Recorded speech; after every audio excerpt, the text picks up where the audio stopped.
आज ही Doubtnut app download करें। Doubtnut पर होगा अब आपके सभी मैथ्स, केमिस्ट्री, फिजिक्स और बायोलॉजी डाउट्स का सफाया। बस अपने क्वेश्चन की फोटो खींचो, उसे क्रॉप करो और तुरंत वीडियो सोल्यूशन पाओ। Download now. नमस्कार दोस्तों, डाउटनेट में आप सभी का स्वागत है। दोस्तों, हमारा आज का प्रश्न है, वायुमंडल के संदर्भ में निम्नलिखित कथनों में से कौन सा एक सही है। पहला कथन दे रखा है, वायुमंडल की निश्चित ऊपरी सीमाएं होती है परंतु यह धीरे धीरे विरल होता जाता है जब तक कि यह अवगम्य ना हो जाए।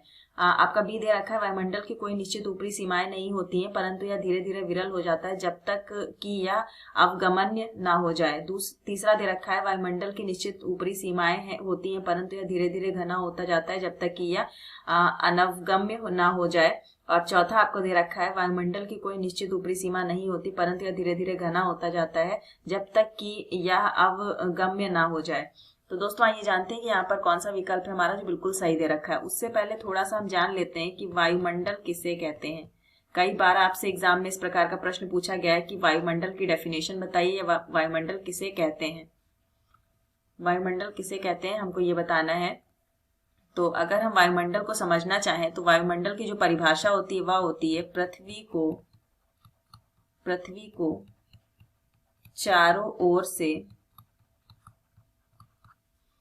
को चारों ओर से घेरे हुए वायु की परत वायुमंडल कहलाती है।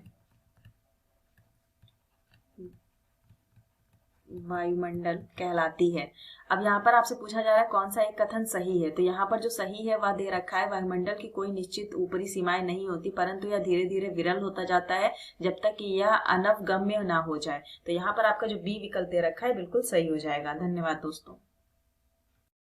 क्लास 6 से 12 से लेके नीट, IIT, JEE मेंस और एडवांस के लेवल तक 10 मिलियन से ज्यादा स्टूडेंट्स का भरोसा।